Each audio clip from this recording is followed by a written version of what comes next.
refleksi perjalanan kuliah dan karakter. Halo, saya Muhammad Handoko. Di video ini saya mau cerita tentang perjalanan saya kuliah di Universitas Dian Nusantara sambil kerja dan berkeluarga.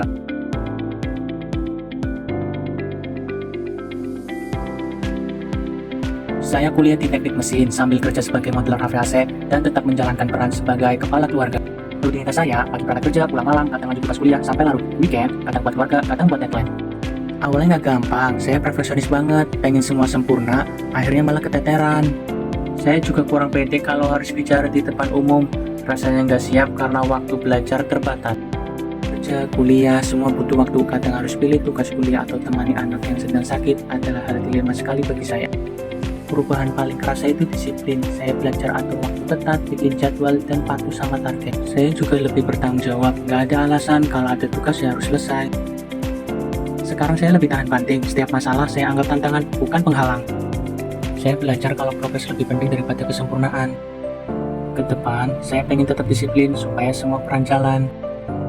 Kerja keras ini bukan cuma buat saya, tapi buat keluarga tercinta. Saya pengen mereka bangga dan punya masa depan yang lebih baik.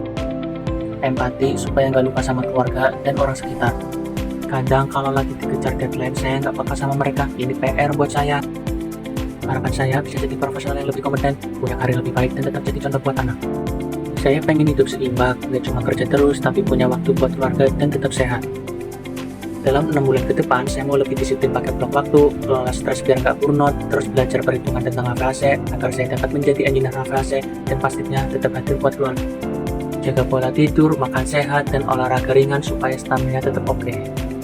Latih komunikasi asertif baik di kerja maupun di keluarga supaya semua ekspektasi jelas.